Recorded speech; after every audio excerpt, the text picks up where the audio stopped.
Seigneur de véhiculer son message.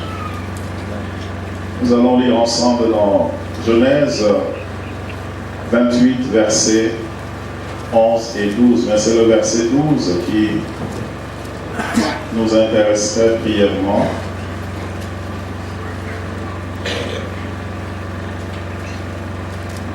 Prions le Seigneur. Nous voulons te dire merci, notre Père. Nous voulons te glorifier. Nous voulons, Seigneur, dire que tu es Dieu. Nul n'est semblable à toi. Bénis cette parole dans nos cœurs, dans nos pensées. Tu sais, tu connais tous ceux qui ont effectué le déplacement ce matin. Tu connais les besoins des cœurs. Parfois, ce que nous considérons besoin n'est pas besoin. Notre besoin, c'est d'avoir une pensée de toi. Notre besoin, c'est d'avoir une sagesse venant de toi. Une seule sagesse venant de toi nous aidera à bâtir notre existence. Une seule sagesse venant de toi nous donnera la discipline, la rigueur, la persévérance, le courage. Une seule sagesse de ta part nous élèvera au-delà, au-dessus des barrières. Une seule sagesse de ta part nourrira notre âme, Seigneur. Nous sommes des jeunes ce matin, nous sommes des adultes, nous sommes des personnes âgées. Ta parole n'a pas de limitation d'âge. Tu nous recommandes d'ailleurs de l'inculquer aux petits-enfants. Nous avons des petits parmi nous ce matin. Nous avons des adolescents parmi nous. Nous avons des adultes et des personnes âgées. Bénis cette parole. Donne-nous les mots qui communiquent, Seigneur, au niveau de chacun. Donne-nous un cœur ouvert à cette parole. Nous voulons prier, Seigneur, que l'atmosphère soit libérée. Et que ton nom soit béni dans nos cœurs et dans nos pensées. Prions que l'atmosphère soit libérée, que les motifs qui ne te glorifient pas soient ôtés de nos pensées.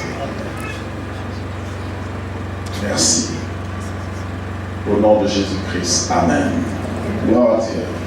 Je crois que Dieu va nous parler au verset 12. Et je vais lire à partir du verset 11. Ça parle de Jacob. Jacob qui fuyait de la présence de son frère Ésaü. Il arriva dans un lieu où il passa la nuit, car le soleil était couché. Il prit une pierre dont il fit son chevet, et il se coucha dans ce lieu-là. Il eut un songe, et voici une échelle était appuyée sur la terre, et son sommet touchait au ciel. Voici les anges de Dieu montaient et descendaient par cette échelle, verset 13. Et voici l'Éternel se tenait au-dessus d'elle et dit, je suis l'Éternel, le Dieu d'Abraham, ton père, et le Dieu d'Isaac. La terre sur laquelle tu es couché, je la donnerai à toi et à ta postérité. Ta postérité sera comme la poussière de la terre. Tu t'étendras à l'Occident et à l'Orient, au septentrion et au midi. Et toutes les familles de la terre seront bénies en toi et en ta postérité. Pour les plus petits, le mot septentrion veut dire le nord et midi veut dire le sud. L'Occident veut dire l'ouest et l'Orient veut dire l'est. Donc, les points cardinaux. Dans ce texte, je veux parler d'Abraham, Isaac et Jacob. Abraham, Isaac et Jacob.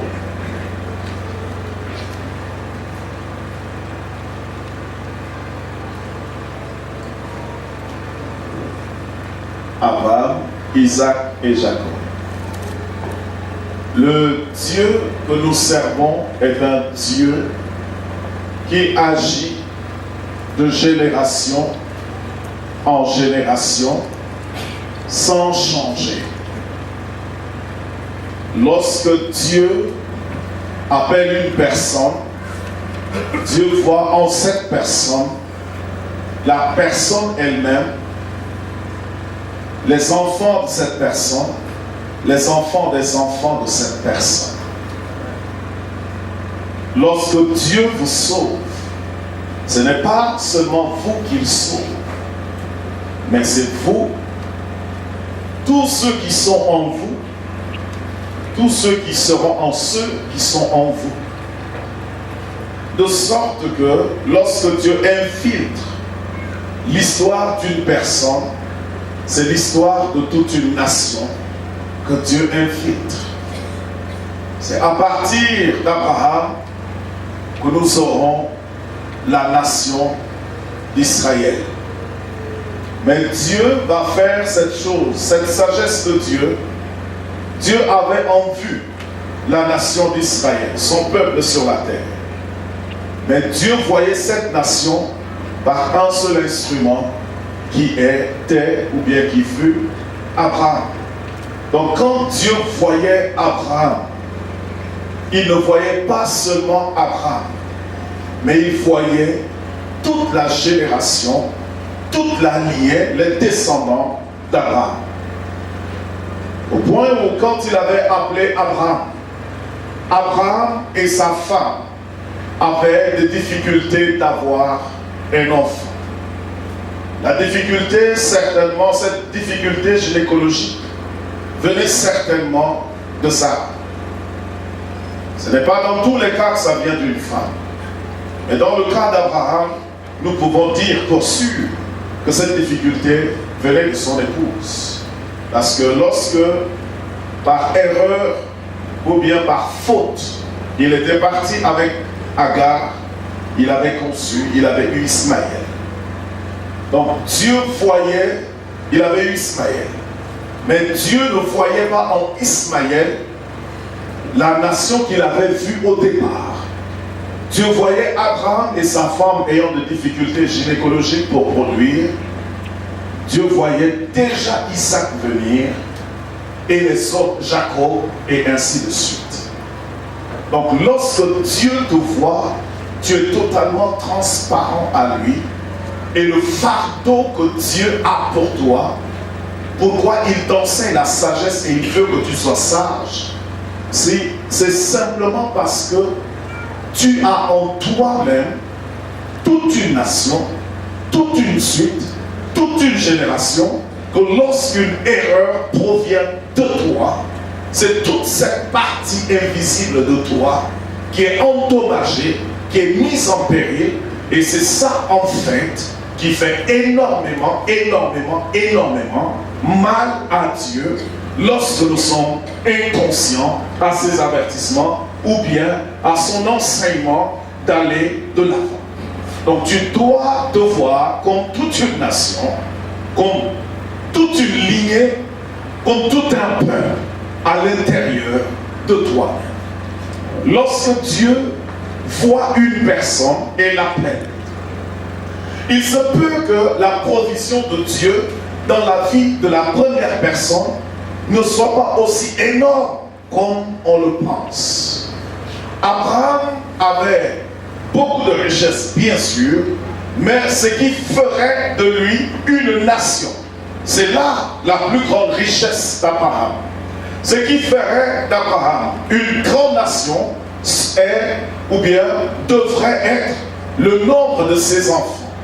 Mais Dieu lui promet une grande nation, mais Dieu lui donne des enfants à un nombre limité. Je reprends. Quand Dieu vous appelle dans un domaine spécifique et il vous dit voilà ce que je veux faire, il se peut que les moyens par lesquels vous commencez ne soient pas aussi proportionnels à la tâche et l'image que vous avez à l'intérieur de vous-même. Ce que Dieu vous dit semble plus grand que les moyens que Dieu a à votre disposition. Dieu lui promet il était appelé Père élevé. Père élevé, mais maintenant Dieu va lui dire Père d'une multitude, mais Dieu lui donne un seul enfant. Ensuite, dans la vie de son fils, la progression va continuer. Dans la vie de son fils Isaac, la promesse que Dieu a faite, figurez-vous, à Abraham, vous lisez tout le livre de Genèse, c'est la même promesse que Dieu va répéter à Isaac. La même promesse que Dieu va répéter à Jacob. Donc la même promesse reste pour toute la ligne. Maintenant, Dieu va donner à Abraham un seul enfant de la promesse. Dans la vie du fils d'Abraham, Dieu va lui donner 2 enfants. Et maintenant, c'est à la 3e génération que Jacob, fils d'Isaac, fils d'Abraham, aura plus de 12 enfants. Il aura 12 garçons, mais le nombre de ses filles, nous le connaissons. La Bible dit que Dieu lui a donné des garçons, 12 garçons et des filles. Nous avons le nom d'une de leurs sœurs,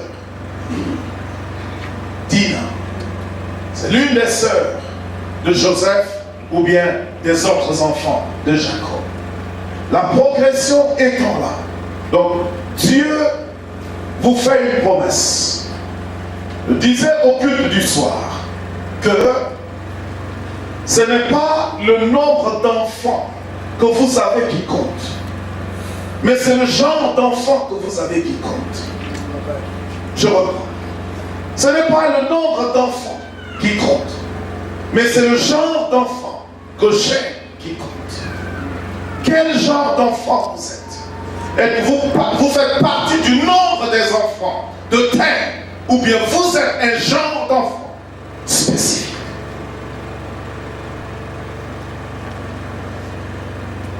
Ce n'est pas le nombre d'enfants qui compte, mais le genre d'enfant,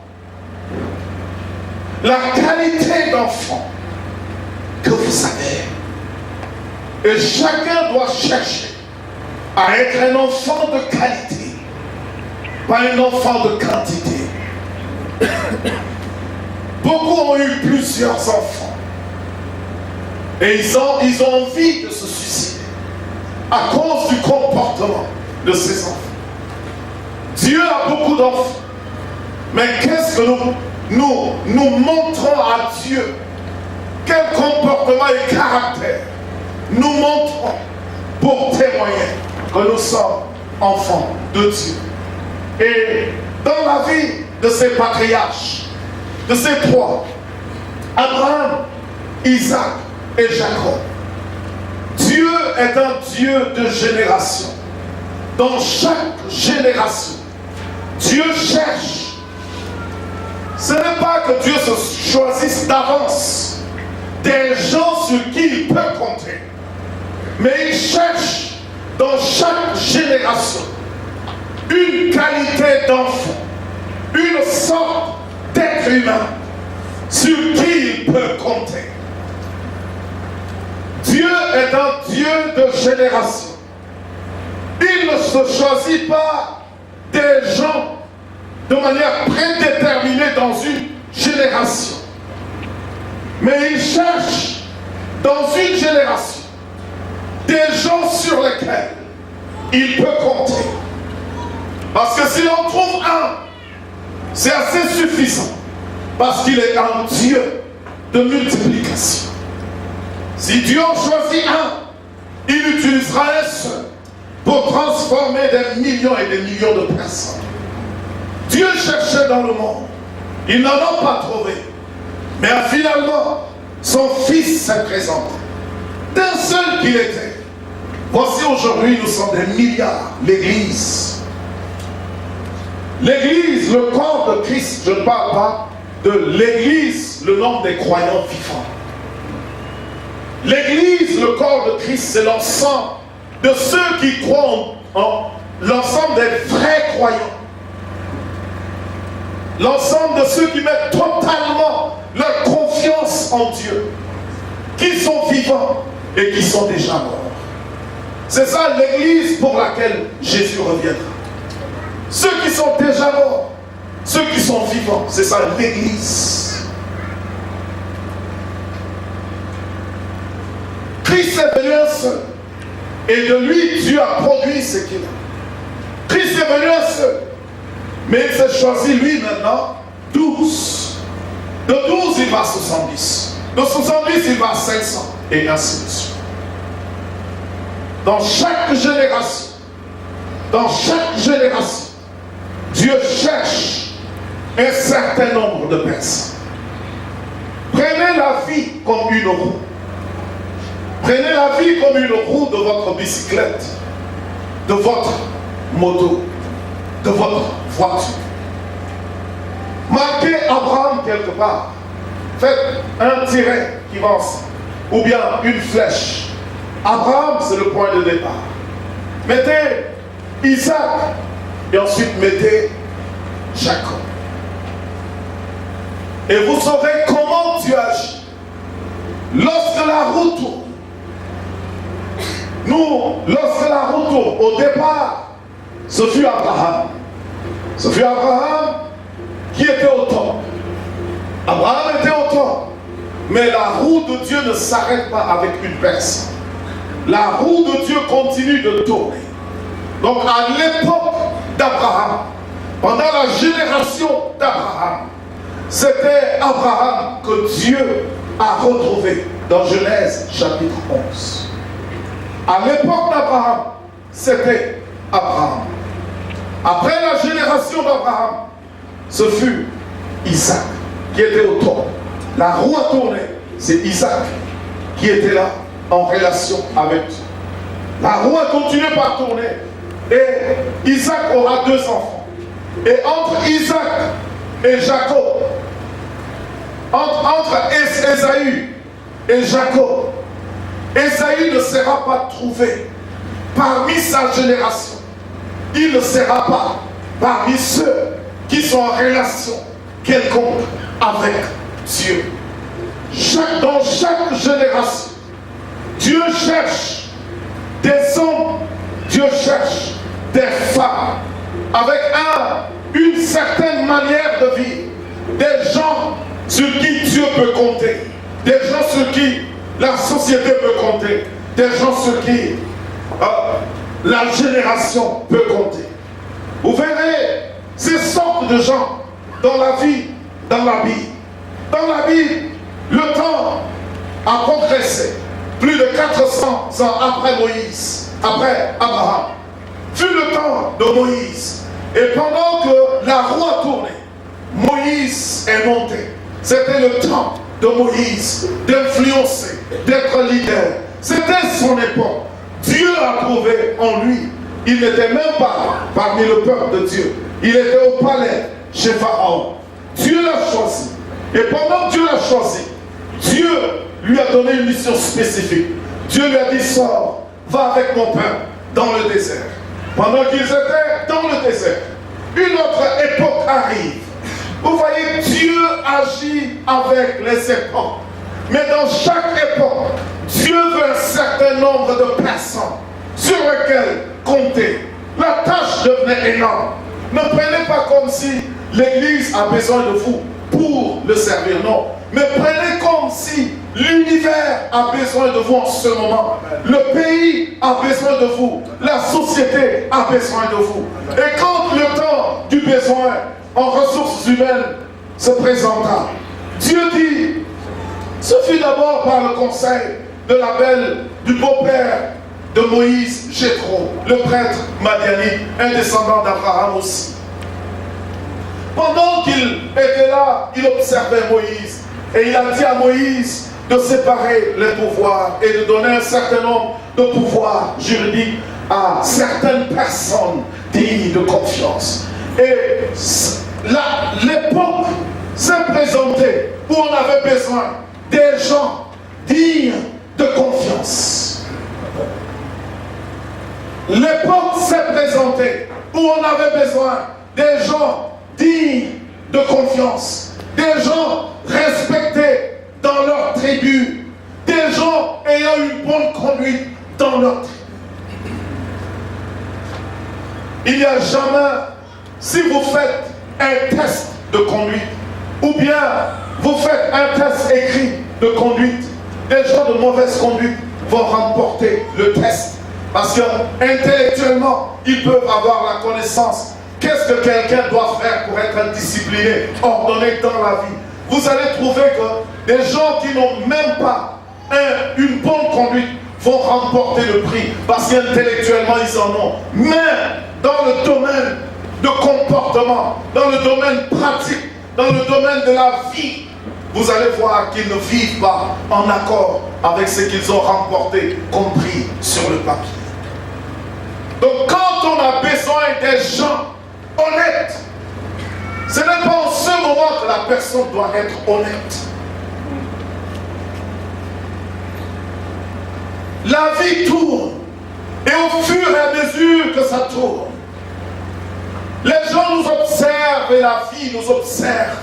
Comment nous vivons, jusqu'à ce qu'on arrête la roue. Et si c'est notre partie qui est tournée vers le haut, on va chercher parmi notre génération des gens sur qui nous pouvons compter. Mais tout cela commence très tôt. Abraham, pendant son époque, avait une mission particulière. Il avait une mission de bâtir les fondements de la spiritualité, de la foi, de la marche avec Dieu. Et il a su bâtir les fondements de la marche avec Dieu.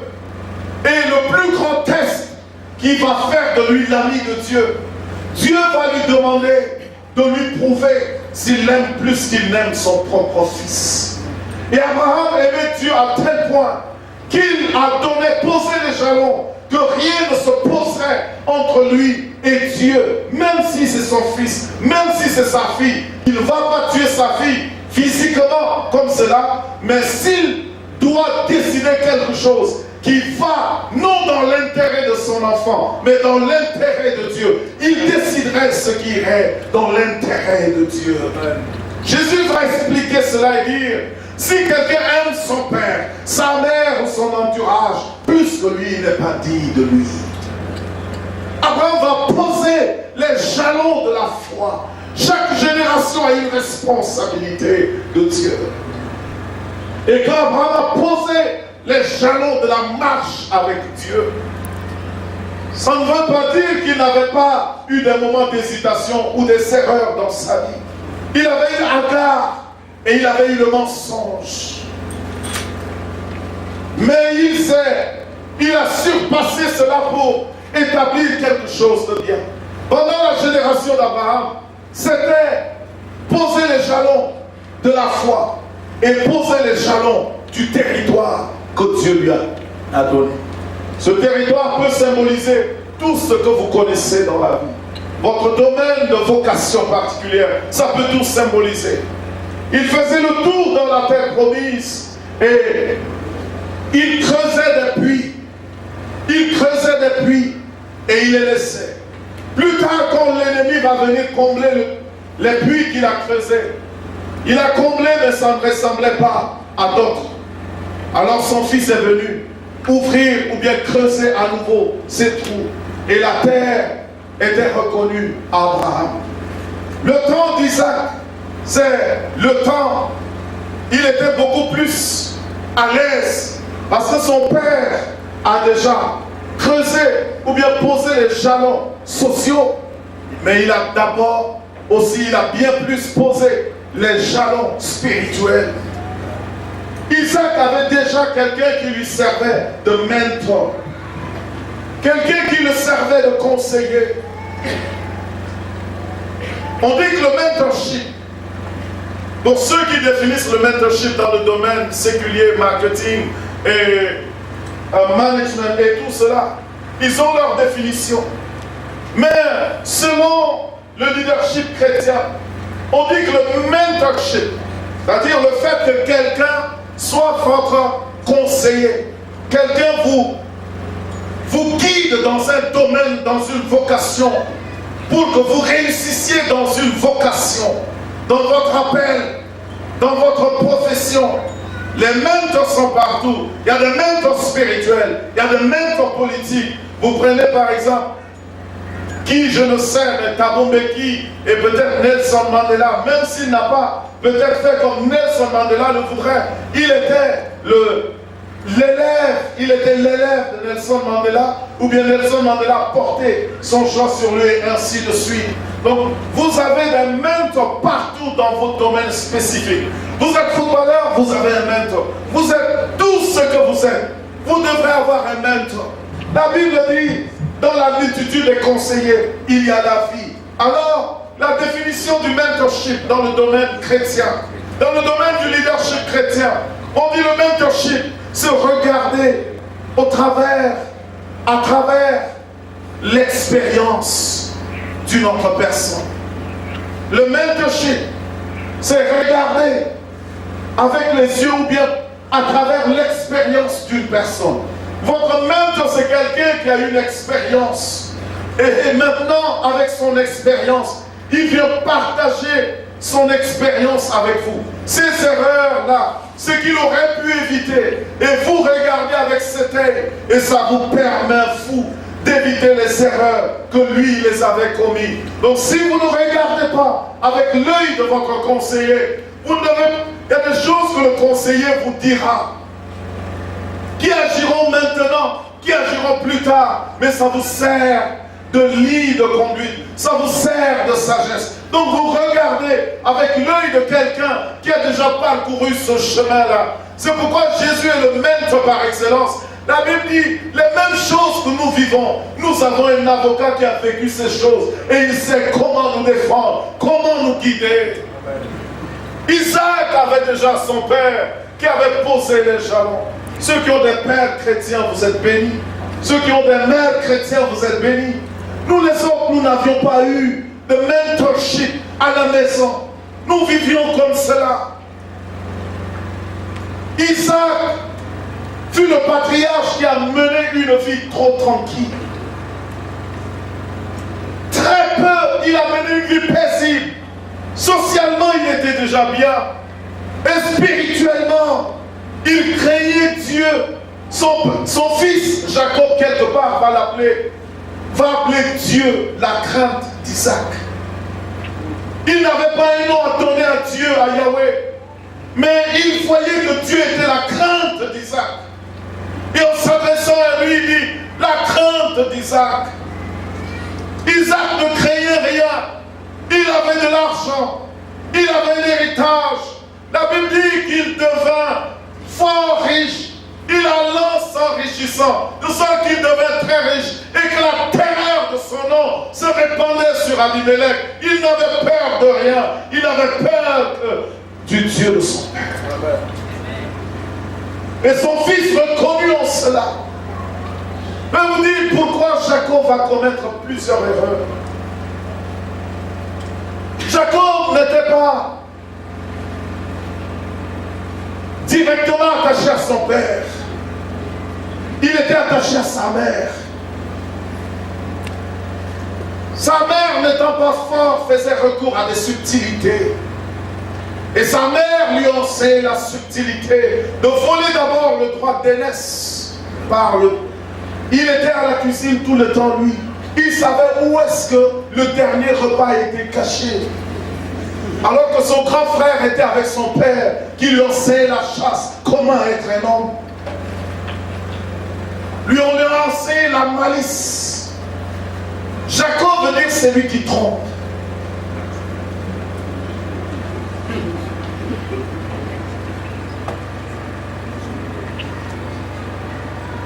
Si Dieu n'avait pas rencontré Jacob, Jacob n'allait jamais être le patriarche qu'il fallait. Dieu peut vous avoir choisi. Mais si vous choisissez un mauvais mentor, vous allez regarder avec son œil. Et vous risquerez, si ce n'est pas par une grâce particulière. C'est pour ça que dans le cas des autres, Dieu a dit qu'il fait miséricorde à qui il fait miséricorde. Ésaïe n'avait pas une faute particulière. C'était par grâce que Jacob avait eu cela. Et ce n'est pas tout le monde qui aura une grâce comme Jacob. Donc, le mentor que vous choisirez, vous allez regarder la vie avec son œil, Vous allez écouter avec son oreille et ainsi de suite. Ainsi, dans la vie de Jacques, d'Abraham, dans la vie d'Isaac, dans la vie de Jacob, vous voyez que chaque patriarche avait une responsabilité. Abraham posait les jalons. Isaac sécurisait la chose. Et Jacob maintenant avait pour rôle de porter du fruit, de manifester réellement ce qui avait été promis au premier. Dans la vie de l'être humain, vous qui êtes là, moi qui suis là, notre vie aussi va en 3 phases. Une première phase que j'appelle Abraham, une deuxième phase que j'appelle Isaac, une troisième phase que j'appelle Jacob. Les gens disent, les anglophones disent qu'il y a 3 phases dans la vie de l'être humain. Learning, earning, yearning. Je vais expliquer ça. Mais écoutez comme des mots seuls. C'est à cause de sa poésie que j'ai ramené. Learning, earning, yearning. Je ne pourrais pas retrouver cette poésie en français.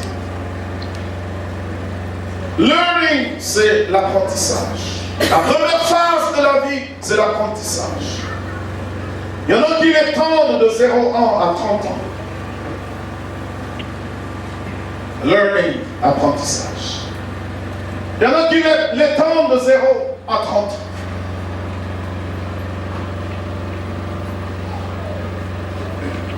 Jésus a passé 30 ans à apprendre. Jésus a passé 30 ans à apprendre. Les 30 premières années de nos vies, c'est là que nous apprenons tout ce qui relève de la vie. Et si vous êtes de la famille chrétienne, c'est là que vous apprenez les fondements de votre chrétienté. Cette phase que j'appelle Abraham, il était pionnier, mais il apprenait la chose au fur et à mesure que Yahweh lui enseigne la chose. Il n'avait pas un compte, il n'avait pas une Bible, mais il devrait vivre dans l'obéissance. Il devrait apprendre à discerner la voix de Yahweh et la voix de Baal. Il devrait apprendre à discerner la voix de Yahweh et la voix d'Astarté. Il y avait beaucoup d'autres dieux. Ils venaient de la Mésopotamie, de Babylone ou de l'Irak présent. C'était de cette région qu'ils sortaient. Et étant au milieu de plusieurs dieux, Dieu va lui enseigner comment discerner sa voix et comment être obéissant. Comment être un conquérant. Dieu lui dit, si tu restes chez ton père, tu ne pourras jamais être un conquérant. Sors de la maison de ton père, le temps est arrivé. La Bible dit, enseigne à l'enfant la voie qu'il doit suivre. Et quand il sera grand, il ne s'en détournera pas. Il y a une phase d'apprentissage. Et la phase d'apprentissage dans la vie est très très importante dans la vie de quiconque. Si vous n'avez pas quelqu'un qui vous aide, permettez le mot éduque, qui vous instruise, quelqu'un qui veille à votre éducation. Je ne parle pas de l'éducation formelle, séculier, dehors. Mais je parle de l'éducation. Les anglophones établissent une distinction entre les éducations. À l'école, ils disent éducation. À la maison, ils disent upbringing. C'est-à-dire, quelqu'un qui t'amène vers le haut. Quelqu'un qui t'apporte vers le haut. Quelqu'un qui te pousse vers le haut. Et là, c'est là où nous avons besoin de l'éducation à la maison. Et la Bible dit que la folie est attachée au cœur de l'enfant. La folie est attachée. Et que c'est le bâton de la correction qui va éloigner cette folie. Si vous n'avez pas quelqu'un qui vous éduque comme l'Éternel est mon berger, ta houlette et ton bâton me rassurent. Dieu est un bon berger, mais il a une houlette, il a un bâton pour les prédicaneuses. Si vous n'avez pas quelqu'un qui a une voix forte dans vos vies, maman ne m'a jamais frappé, hein? Papa ne m'a jamais insulté. Qui es-tu? Si vous n'avez jamais cela, vous allez manquer de quelque chose dans la vie. J'ai lu un livre. L'objectif du livre, c'est pousser les gens à aller très loin. Le monsieur dit, tout enfant que papa ne corrige pas, cet enfant va grandir en manquant quelque chose qui lui fera du mal dans la vie demain. Tout enfant que les parents ne corrigent pas vont grandir avec un manque, avec un vide qui va leur faire du mal dans la vie demain. La Bible ne ment pas. Nous avons besoin de correction. Nous avons besoin d'être corrigés. Quelqu'un dit, si tu laisses tes enfants dormir à l'heure ils veulent, se réveiller quand ils veulent, lire ce qu'ils veulent lire, regarder à la télé ce qu'ils veulent regarder, vous êtes en train de préparer une génération fiasco.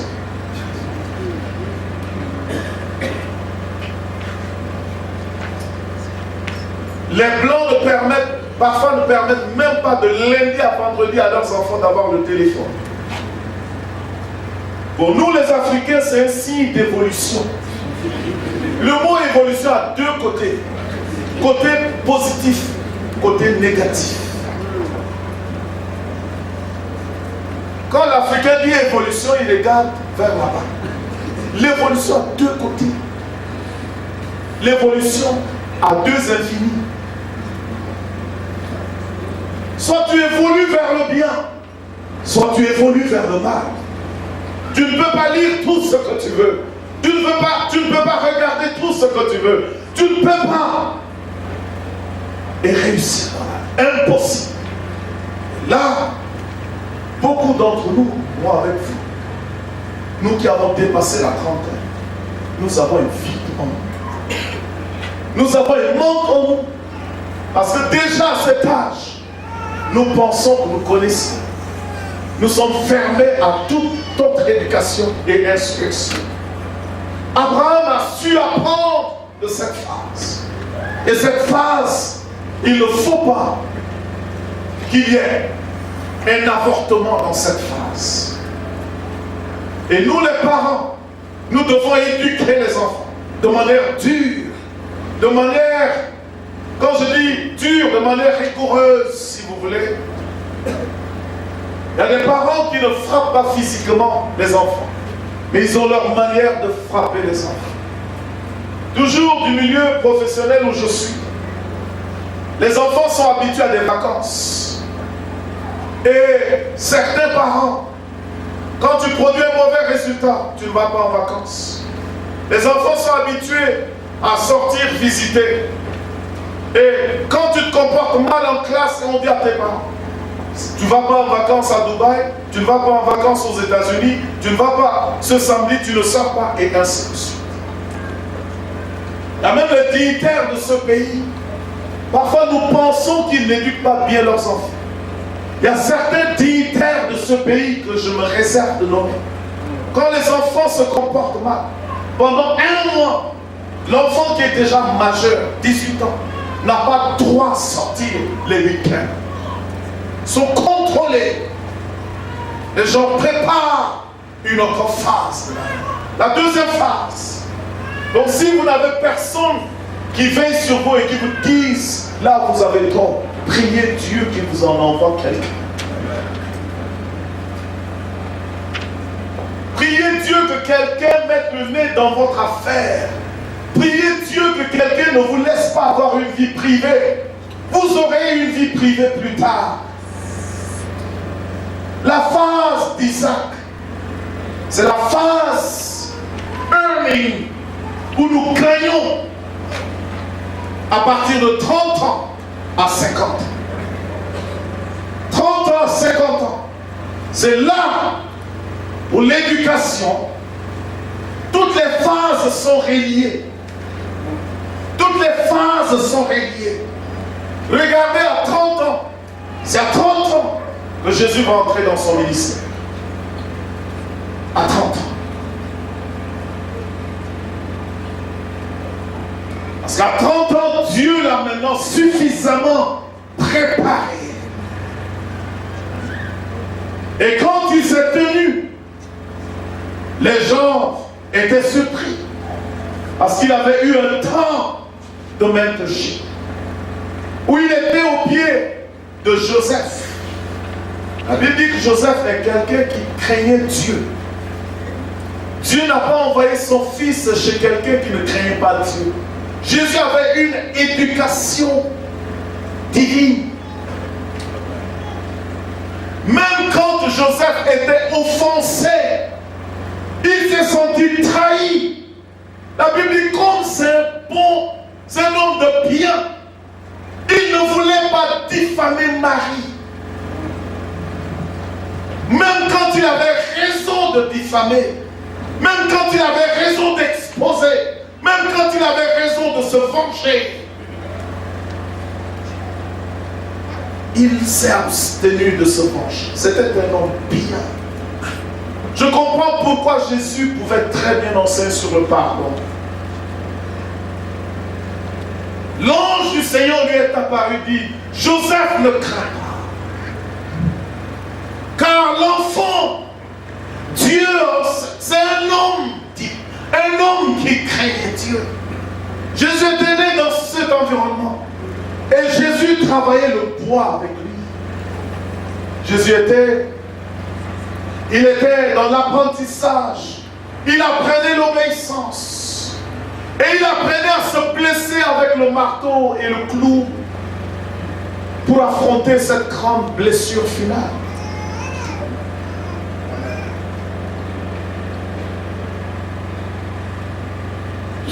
Ta destinée, ce qui, Dieu ne t'éloigne pas trop de ce qui va t'aider à être ta destinée finale. Les gens qui vont gérer des grandes personnes ou des grandes responsabilités, figurez-vous, les gens vous feront mal tout le temps. Les gens vont vous blesser au cœur tout le temps pour que vous appreniez à vous surpasser et rechercher le bien de l'être humain.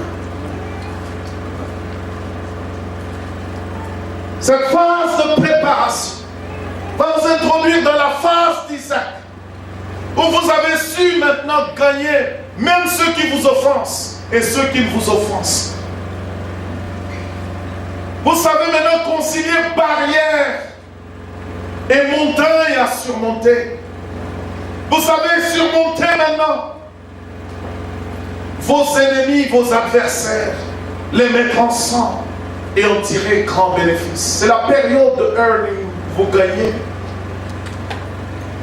Si vous êtes bien éduqué de 0 à 30 ans, vous allez tirer bénéfice de vos ennemis, tirer bénéfice de vos amis. C'est la période où vous acquérez quelque chose. Et socialement, financièrement, c'est une période importante. Isaac, pendant sa période, la Bible dit qu'il a semé, qu'il a récolté au centuple. Et qu'il est parti récupérer ce que son père a laissé comme patrimoine. Il a continué d'acquérir. La Bible dit qu'il est devenu fort riche. La période d'Isaac, c'est la période de devenir fort riche spirituellement et en tout domaine. La période de 30 à 50. Tout s'acquiert là. À 30 ans. Même si vous êtes jeune, vous n'êtes pas petit. Dieu compte déjà sur vous. La roue a tourné et est sur vous. Papa et maman reviennent maintenant compter sur ceux qui ont 30 ans. Le projecteur de Dieu est déjà sur la génération d'après 30 ans. Pour choisir des hommes. Quand Dieu voulait oindre 70 personnes pour aider Moïse, Dieu lui dit choisis parmi les tribus des gens qu'on respecte dans leur tribu. Aujourd'hui, même politiquement, pour qu'on vous choisisse pour un rôle, on regarde autour de vous. Est-ce que vous jouissez d'un certain privilège? Au moment du choix, ce n'est plus le moment de faire pour être ce que, ou bien pour répondre aux réquisitions. C'est pendant la période de formation, on se forme, on veille sur sa conduite, on instruit, on dit va là, ne va pas là, dis ceci, ne dis pas cela, pour que nous puissions gagner en cette phrase. Je vous ai dit ce que ce villageois m'a dit quand j'étais encore au lycée. Il dit entre 25 ans, mais lui il a commencé tôt parce qu'au village, on est responsable très tôt. Il dit entre 25 ans et 35 ans, si tu ne deviens pas riche, ça c'est dans son contexte au village, tu ne seras plus riche. Quelqu'un que je ne connais pas. Je partais voir ma grande soeur, il faisait nuit, je me suis arrêté pour dormir là. C'est quelqu'un qui gagnait bien sa vie au village. Cette période de 30 à 50 ans, je lisais les spécialistes des finances sur le net. Il y a un qui a dit, si vous avez 35 ans, faites attention avec ce que vous faites avec l'argent. Si vous avez 35 ans, faites attention. De cette phase déjà, vous préparez l'étape suivante. Beaucoup de gens, beaucoup de nous qui sont là, nous n'avons pas su profiter de cette période de temps. Il y a des périodes, vous allez remarquer, dans cette période de vigueur, dans cette période d'acquisition, vous allez voir que beaucoup ont eu plusieurs opportunités dans la vie. Des bénédictions qui pleuvaient par-ci, par-là. Le problème de la phase d'Isaac, de cette phase et de la phase d'adolescence, ou bien de la phase de 30 ans, entre cette phase de 30 ans, 35 ans, et parfois 40 ans, les psychologues disent que les jeunes en cette phase ne pensent jamais à la mort. Jamais. La mort, c'est l'affaire de l'autre, pas moi. J'ai encore beaucoup de temps. Donc, les psychologues disent que pendant cette phase, le jeune homme ne pense qu'à s'acheter une grosse moto, acheter des casques et des verres de lunettes, faire des grandes vitesses et regarder si les gens le regardent.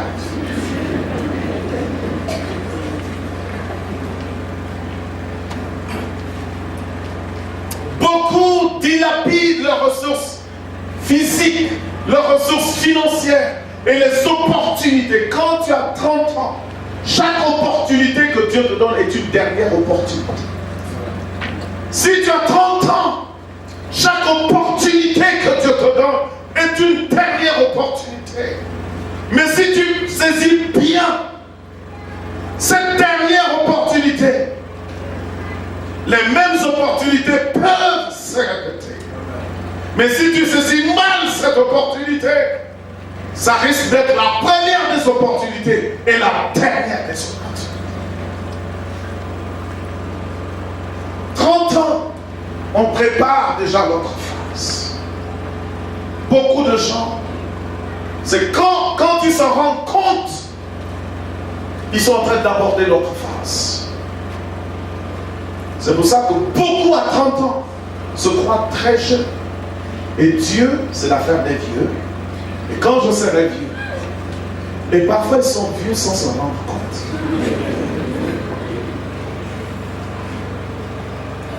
Beaucoup de gens abordent la phase de 50 ans. C'est l'âge de déclin. On dit, ça c'est l'âge où tu vas maintenant vers ta tombe. Et je crois que selon les spécialistes, la durée de vie d'un Tchadien, je sais, quand j'étais encore à l'école, on étudiait. Au Cameroun, c'était 47 ans, au Tchad, c'était 49 ans. Aujourd'hui, je ne sais pas, mais ça va tourner autour de 50 ans. entre 47 et 50 ans. Ça, c'est la durée de vie d'un Tchadien normal. Et dans cette phase de 50 ans, l'être humain que vous êtes, vous n'allez plus penser, vous n'aurez plus besoin qu'on vous éduque. Vous n'aurez plus besoin l'envie d'avoir des grosses motos, rouler par-ci, par-là, sortir des gros téléphones, mettre par-ci, acheter des bagues et tourner là, et mettre un culotte ici. Ça, c'est la première phase.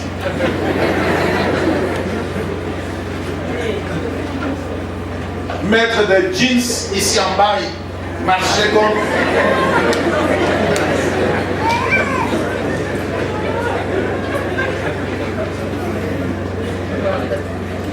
Une de mes élèves, une Française de 18 ans, a vu la photo d'un rappeur, faisait ces choses-là. Elle dit, mais je me dis que je vieillis, je le trouve ridicule. Donc, avant, elle appréciait ça, mais maintenant, elle trouve c'est ridicule. Prendre des certitudes, mettre des choses là. Elle dit, mais je vieillis, je le trouve ridicule.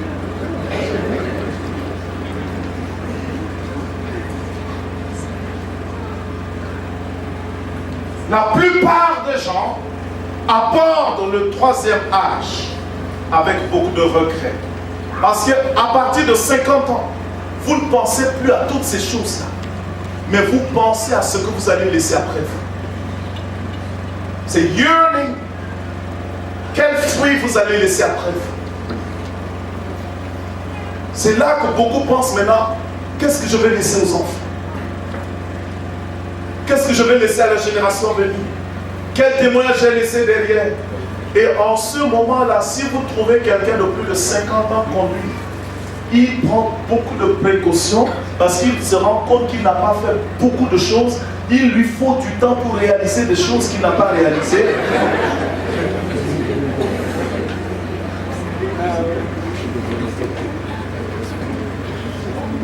Ces phases de la vie se trouvent en chacun. Mais si vous ne préparez pas bien les deux premières phases, la troisième phase va être un gâchis. C'est pour ça que beaucoup sont amers après 50 ans. Ils se rendent compte que toutes les opportunités ont été épuisées dans les 30 à 50 ans. Vous allez trouver, il y en a qui vont dire, Seigneur, si tu me donnes encore d'autres opportunités, je vais faire ça pour toi, je vais faire. C'est parce qu'ils se rendent compte qu'ils ont joué avec leur vie. Et ils négocient un contrat avec Dieu. Si tu me guéris de cette maladie, que je le relève et que tu me donnes ça, voilà. C'est parce qu'une phase a été mal. Le Dieu que nous servons est un Dieu de génération. Mais dans chaque génération, il fait quelque chose. Dans la génération de Jacob, Dieu a donné l'échelle à Jacob. Lisons le verset pour que je finisse. Verset 12.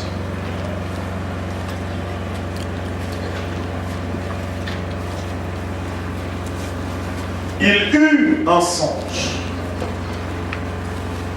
le rêve de ta vie. Le rêve de ta vie va s'accomplir au moment où l'échelle de Dieu t'est tendue.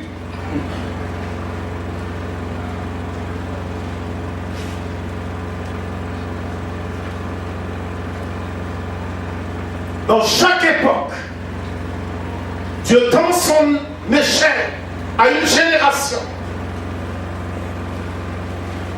Et si l'échelle t'est tendue, saisis-la. Ne joue pas avec l'échelle qui t'est tendue. Ne joue pas avec les opportunités qui te sont données. Acquiert, amasse. Et tu vas laisser quelque chose. Acquiert la sagesse. La Bible dit acquiert la sagesse, ne la vends pas. Acquiert des richesses comme Isaac.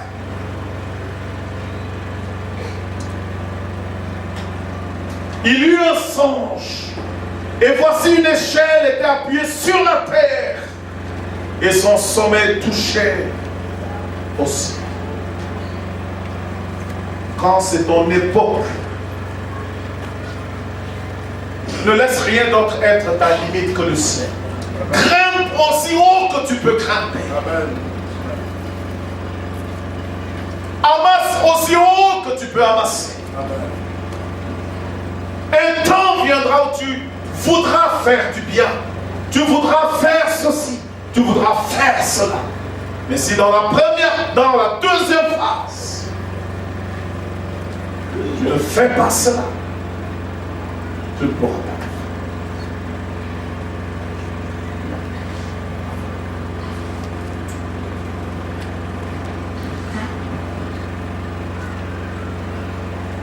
Et voici les anges de Dieu montaient et descendaient. Quand c'est ton temps, le ciel est en transaction avec toi. Les messagers viennent sur toi, pas sur la génération passée. La Bible dit Dieu n'est pas un Dieu des morts. Il est le Dieu des vivants. Quand c'est ton temps, c'est ton temps. Saisis l'opportunité de ton temps. Grimpe l'échelle de ton temps.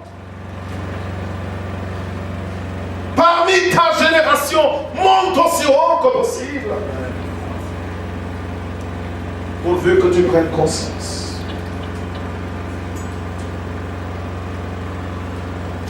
Nous allons prier ici. Sache qu'à un moment, l'échelle te sera tendue. Si tu saisis bien l'échelle, tu mourras en paix, tu te reposeras. Tu pourras toi-même demander la mort. Si tu joues avec les deux premières phases, tu iras avec regret. En même temps, je sais que beaucoup d'entre nous sont venus au Seigneur tard. Et nous disons, mais Seigneur, et nous autres alors? Souvenez-vous de Samson. Samson a demandé une nouvelle opportunité.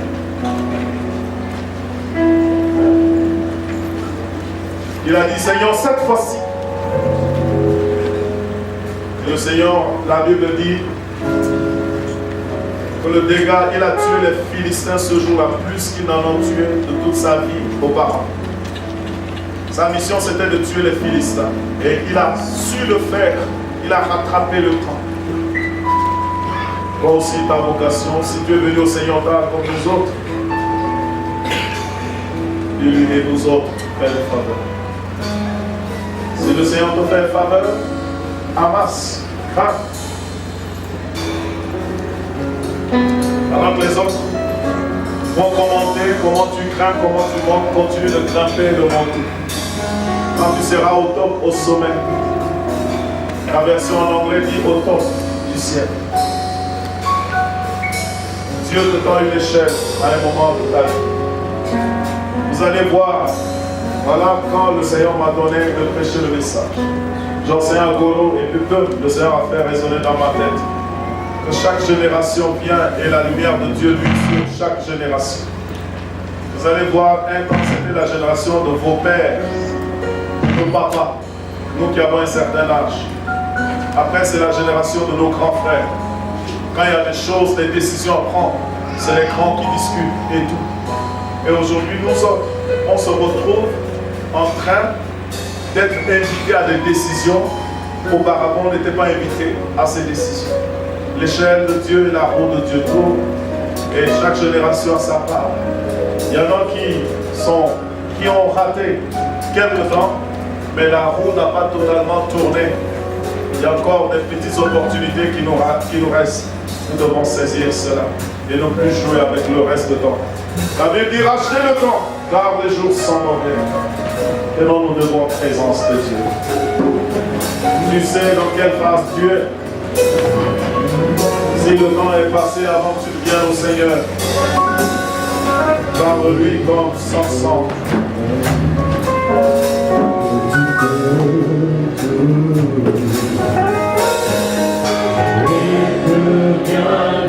Si tu es dans la première phase, ne rejette pas le conseil, ne rejette pas l'encadrement.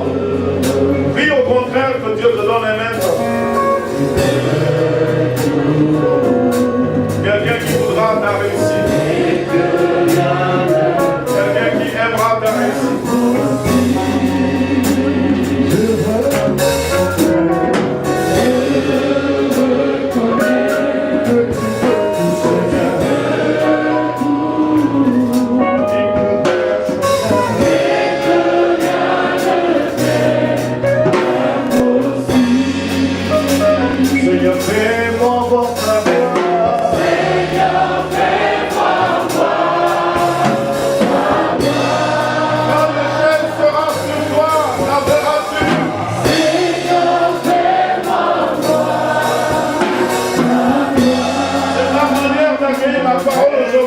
permettra de prendre le chemin de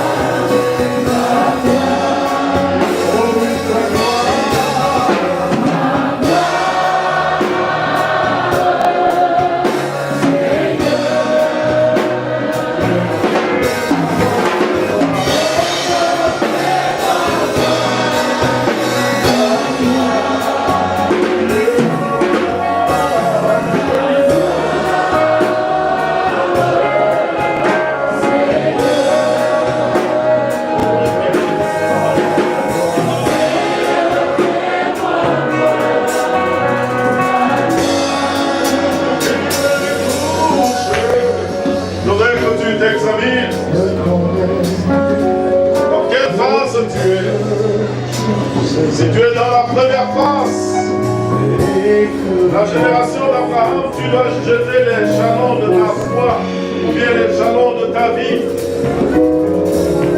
Si tu as eu des maîtres comme la mère de Jacob et que tu vives pas comme tu voudrais vivre pour Dieu, demande à Dieu de t'accorder sa grâce comme il a accordé à Jacob.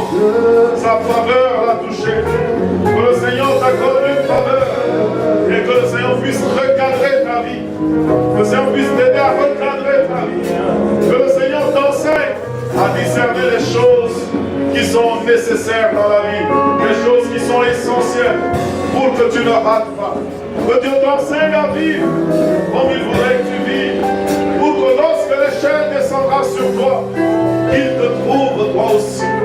Dans chaque génération, Dieu cherche des gens préparés, des gens d'une certaine qualité, d'une certaine conduite morale, d'une certaine probité. Nous avons besoin de cela. Si tu es dans la phase d'acquisition, que le Seigneur t'enseigne à ne pas dissiper, dilapider ce qu'il te donne en main. C'est pour préparer la phase à venir où tu dois laisser des choses, tu dois laisser un héritage après toi avant de partir. Nous allons prier le Seigneur chacun selon qu'il ait reçu ses messages au nom de Jésus. Nous voulons te bénir et bénir, Seigneur, dans cette phase de la vie, dans cette phase de tremper. Aide-moi tremper, aide-moi tremper, aide-moi tremper.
Les enseignants à l'école sont la provision de Dieu pour aborder la phase suivante. Les autres adultes qui vous conseillent sont la provision de Dieu. Nous qui sommes dans la phase d'acquisition, nous ne devons pas avoir peur de taper. Nous devons oser, c'est l'opportunité. Si nous pouvons emprunter, nous pouvons emprunter. Le prophète a dit à la main, va emprunter les vases. Personne n'en a s'accumuler. Personne n'en a s'acquérir. Personne n'a s'écraper. Le sommet de l'échelle reste à grimper. Nous qui sommes dans l'autre phase, le Seigneur est capable de nous visiter. Comme il a visité Zacharie et Élisabeth dans leur vieillesse. Il a aussi visité dans certains domaines, dans le domaine de la fertilité, de la production. Il a visité aussi Abraham. Il est question. Le Seigneur peut visiter chaque génération. Prions le Seigneur une fois de plus.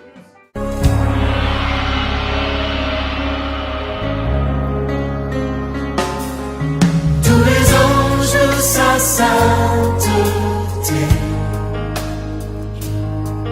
l'univers crie sa majesté. Chantons gloire et puissance, force et louange à l'agneau immolé, à l'agneau immolé. Les ténèbres